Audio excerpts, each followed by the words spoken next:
Hello everyone, welcome to my channel. Please subscribe and hit the bell icon. I&R spoilers. Lucy spirals, Faith's rejection has teens struggling with depression. Young and the Restless, Y&R. Spoilers note that the soap opera has recently placed a strong focus on mental health issues, from Connor Newman's, Judah Mackey, obsessive-compulsive disorder, OCD, to Ashley Abbott's, Eileen Davidson, dissociative identity disorder, DID, and a spotlight on what happens when meds aren't taken. Looking at You, Sharon Newman, Sharon Case. The daytime drama is shattering misconceptions and stigmas around mental health. Could they spotlight teen depression next? That and the Restless spoilers. Lucy Romalotti is struggling to fit in. Y&R spoilers indicate that being a teenager is hard, even in Geno City. Lucy Romalotti, Lily Brooks O'Brien, has been blown away by Faith Newman, Raylan Castor. She's gone to extreme lengths to impress the college student and wants nothing more than to be Faith's bestie. Unfortunately, there's a bit of an age gap between the two ladies. This won't necessarily matter when they are in their 20s. However, a college student hanging around with a high schooler is awkward. Sadly, the harder Lucy tries to push a friendship with Faith, the more Faith withdraws.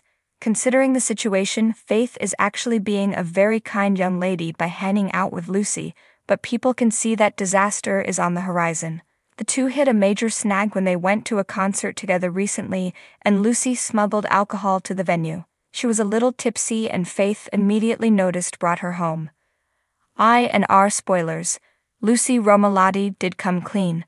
Both Lucy and Faith came clean to their parents about what happened. This likely means that Lucy will face some repercussions for her actions, however, being honest may have scored her some points. She might get grounded, but Daniel Romalotti Jr., Michael Graziadei, and Heather Stevens, Vale Bloom, won't throw the book at her. Still, will Lucy suffer from some teenage depression? She has to feel more than embarrassed about what happened, and considering Faith's reaction, which was justified, Lucy will likely spiral into a depression. This storyline offers the Y&R a great opportunity to take a realistic look at teenage depression and possibly erase any stereotypes and misconceptions that are out there. Lucy could land in a dark place, and considering her dad's issues before he returned to Geno City, there will be great cause for concern. Will Lucy fall into a depression? Share your thoughts in the comment section. Make sure to watch your favorite CBS soap daily to catch all the Geno City drama, and visit this site regularly for the most up-to-date Young and the Restless spoilers and news. In the vibrant yet tumultuous world of Geno City, the summer sun seemed to shine a bit dimmer over the Newman ranch. Faith Newman, resilient yet tender-hearted, had been the subject of hushed whispers and concerned glances from her family.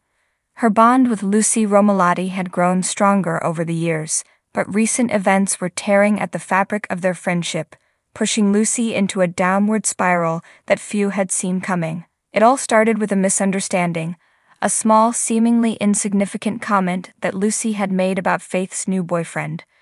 Lucy's intentions had been pure, but her words were misconstrued. Faith, already battling her insecurities, took the comment to heart, interpreting it as a betrayal. The once inseparable pair found themselves drifting apart, their conversations becoming stilted and awkward. Lucy, sensitive and introspective, felt the sting of rejection deeply. She had always looked up to Faith, admired her strength and grace.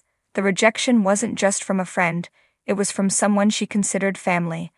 As the days turned into weeks, Lucy's usual spark dimmed.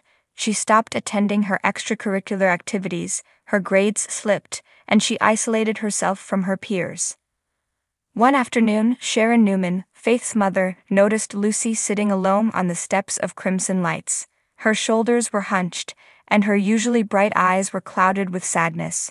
Sharon, ever the nurturing soul, approached her gently. "Hey, Lucy, mind if I sit with you?" Sharon's voice was soft, laced with concern. Lucy shrugged, not meeting her gaze. "Sure, Mrs. Newman. It's a free country." Sharon took a seat beside her, the warm aroma of coffee mingling with the summer breeze.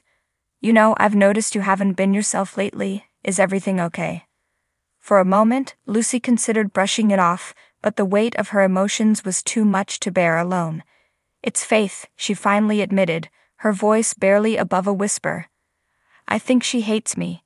Sharon's heart ached at the confession. She had seen Faith and Lucy's friendship blossom over the years and knew how much they meant to each other. "I don't think Faith hates you, Lucy. She's just going through a lot right now. Why don't you tell me what happened?" Lucy recounted the incident, her voice breaking at times. Sharon listened patiently, her maternal instincts urging her to comfort the young girl. When Lucy finished, Sharon placed a reassuring hand on her shoulder. "Friendships go through rough patches, especially when emotions run high. Faith might need some time, but I'm sure she values your friendship just as much as you do. Have you tried talking to her?" Lucy nodded, wiping away a tear. "She doesn't want to listen. She just shuts me out." Sharon's mind raced, trying to find a way to bridge the gap between the two friends. "Why don't you write her a letter? Sometimes it's easier to express your feelings on paper. It gives you a chance to say everything you need to without interruptions." Lucy considered the suggestion, a glimmer of hope sparking in her chest. "Maybe I will. Thanks, Mrs. Newman." As Sharon watched Lucy walk away, she couldn't shake the feeling that more was at play. Faith had been struggling with her own issues, and the strain was affecting everyone around her. Determined to help, Sharon decided to speak with Faith that evening. Faith was in her room, staring out the window when Sharon knocked gently and entered. "Hey, sweetheart, can we talk?" Faith turned, her expression guarded.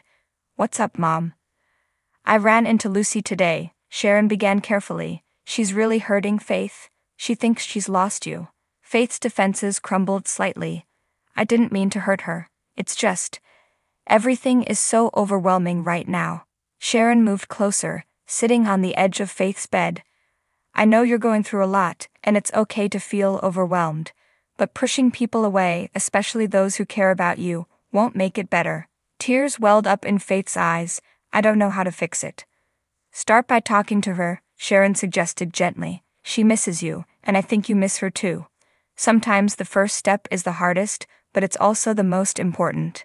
Faith nodded, the weight of her mother's words sinking in. She realized she had been so consumed by her own struggles that she hadn't considered how her actions affected Lucy. Determined to make amends, she picked up her phone and sent Lucy a text, asking to meet and talk. The following day, Faith and Lucy met at the park, their usual meeting spot. The tension was palpable, but there was also a sense of relief. They sat on a bench, the silence stretching between them before Faith spoke. "I'm sorry, Lucy. I didn't mean to push you away. I've been dealing with a lot, and I took it out on you." Lucy's eyes filled with tears. "I'm sorry too. I should have been more understanding. I never wanted to hurt you."